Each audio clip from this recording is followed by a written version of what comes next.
What's up? Doc Mike. Public Health on Call. By Johns Hopkins Bloomberg School of Public Health. Today's topic for November 1, 2020. What's next with COVID-19? Considerations for reopening gyms, bars, and other non-essential businesses. Thank you, Johns Hopkins Bloomberg School of Public Health.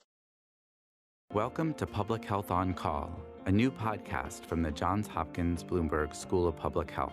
Our focus is the novel coronavirus. I'm Josh Sharfstein, a faculty member at Johns Hopkins and also a former secretary of Maryland's Health Department. Our goal with this podcast is to bring evidence and experts to help you understand today's news about the novel coronavirus and what it means for tomorrow. If you have questions, you can email them to publichealthquestion@jhu.edu. That's publichealthquestion@jhu.edu for future podcast episodes. Today, I'm speaking to Dr. Caitlin Rivers, Senior Scholar at the Center for Health Security at the Johns Hopkins Bloomberg School of Public Health. She is the lead author of a new report about what comes next for schools, businesses, sports, and entertainment. The report is called Public Health Principles for a Phased Reopening During COVID-19, Guidance for Governors. Let's listen. Thank you, Dr. Rivers, for joining me. Tell me about this report on reopening the economy. We are facing a time now when we're hearing more about the decision to reopen. And although it's not time to actually get on with the reopening yet, we know that there are a lot of decisions coming down the pipeline about how and when to reopen and what should we be reopening. And so this report considers various sectors that have been deemed non-essential, which is to say they are currently closed, and thinking through what might governors want to take into consideration when deciding which of those sectors to reopen. How does the risk of transmission in those settings vary? Got it. And so, just to maybe state the obvious, why can't the governors just say okay, back to usual? Right. What we don't want to do is create the conditions that led to us all having to stay home in the first place. We don't want exponential growth of transmission happening in our communities. We don't want our healthcare systems to be overwhelmed, and we don't want people to be very sick. And so we need to take a very cautious approach when thinking about reopening. And so that's what we are thinking through in this report. So I've heard you say that we get a little bit more time to be thoughtful about opening than we did to close, because we did that under emergency circumstances. So what is the process that you're recommending that governors follow to be thoughtful about reopening? That's right. When governors were having to decide to close, it was tick, tick, tick, new executive orders every day, closing down things because it was an emergency situation, as you say. We have more time to be thoughtful when deciding how to reopen. So what we suggest in our report is that those decisions should be made in consultation with relevant stakeholders. It should be the people working in those industries, relying on those industries, who should be helping to inform the process about when to reopen and what reopening might look like. We also make the point in the report that governors need to be very clear when communicating with the public about what's going into those decisions, who is being consulted, what factors are being considered, what goals are we optimizing on, because that communication is going to help the public to really understand the process and feel more comfortable with it. I mean, why couldn't governor go for a jog, come back, and then announce the plan? Why does it really help to do that kind of engagement? It helps because there are a lot that factor into these decisions. We know that staying home has been enormously stressful for people. It's been economically difficult. It's been tough on small businesses. It's been tough for people who rely on these goods and services. And so the need to reopen is pressing heavily on people. But again, what we don't want to do is just reopen and have transmission start again unmitigated. So we need to strike a balance, and we need to be thoughtful. In our report, we focus specifically on the public health elements, which settings are at higher risk of transmission and which are at lower risk. And so in part, all these decisions could be criticized either as too fast or too slow. That's right. And I do want to emphasize that we are not recommending anybody open right now. We lay out in this report and in previous reports the conditions that we would want to see before that reopening starts. We are looking ahead to when it is time to make those decisions. Got it. And make decisions that can stand up to scrutiny from both sides, really. That's right. And that's why we need to be thoughtful and take the time to make the decisions with the best evidence that we can. Now, you've got some principles in this report. So for governors, as they're thinking about this and as they're having these conversations with different groups, what are the principles you think are important? Again, it comes back to trying to limit transmission. And so a few ways that you can think about that are with the intensity of contact and the number of contacts. Intensity is how much time you spend with someone and how close is that time. That's higher intensity interactions will be greater transmission opportunities. And the number of contacts is important too, because the more people you are in contact with, the more chance there is that one of those people is infected. So those are two dimensions, but there's also a third dimension, which is the degree to which an activity can be mitigated or changed to support physical distancing. Settings with small children, for example, are going to be very difficult to mitigate because children are very good at following rules. But other settings, it might be very easy to enable people to stay 6 feet apart. And so we take that into consideration as well. Got it. So let's talk about each of those factors. So contact intensity. So I'm looking in the report here, large indoor venues like for concerts and sports, those have high contact intensity. Explain that a little bit.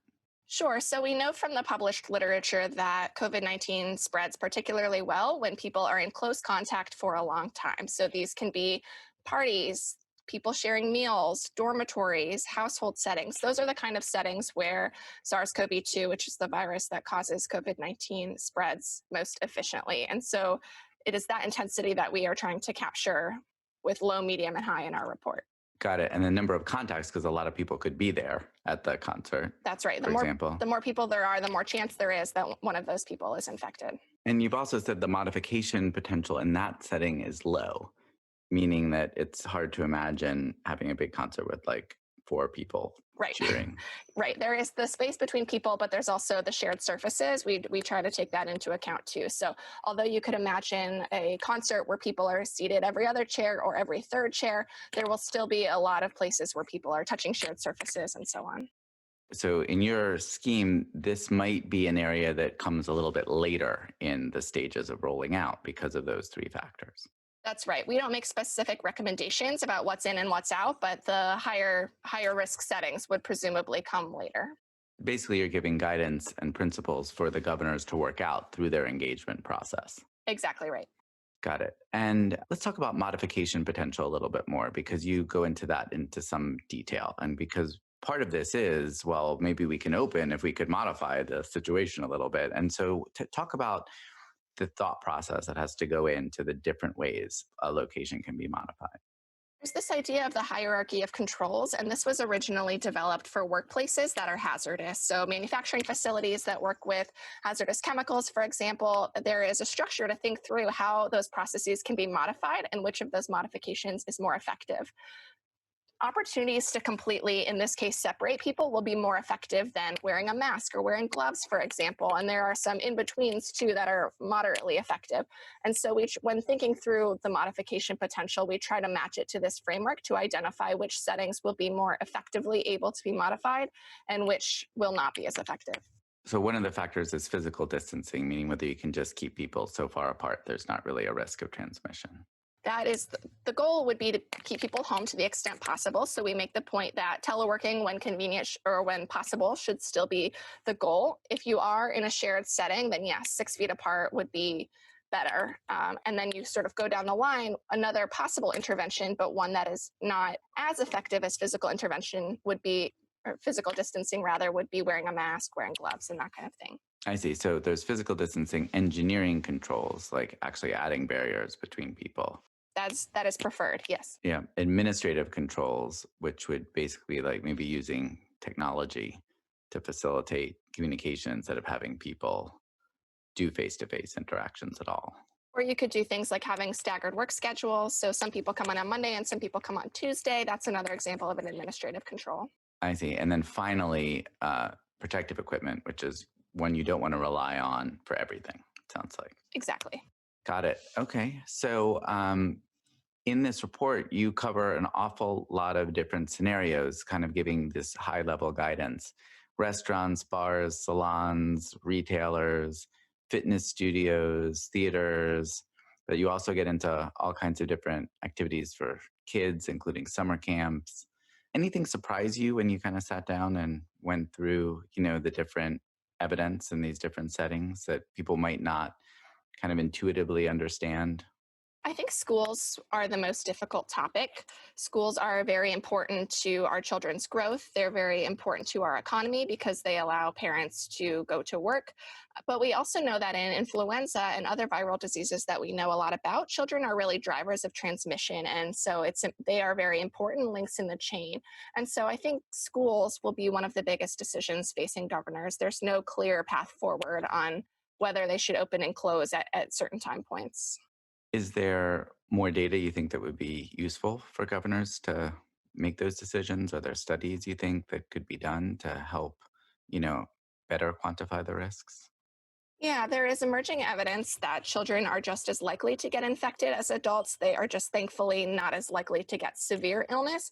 But what we really need to know is if having mild illness makes them as likely to be infectious. In other words, can kids spread it even if they have no symptoms at all or mild symptoms? And so that's a really key piece of data for understanding the role of children in transmission. So this probably goes without saying, but you're really anticipating that there will be some changes to a lot of different kinds of activities to be able to keep people safe. That what the world we go back to when things reopen won't look like the world we left in many ways. Is that fair?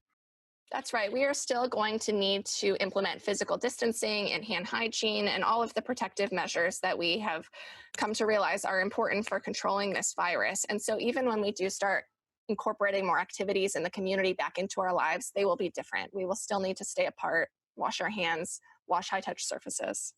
And that's partly why it's important for people to really understand the reasons for that, to be part of the process, to set those limits, and for governors particularly to be communicating about, why we're going through all these different changes to our daily lives.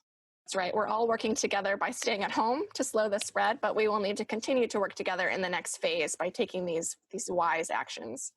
Well, Dr. Rivers, thanks so much for spending time to explain this to me today. And I hope everything goes well as you roll this report out and get a lot of people to use your guidance to keep us all safe.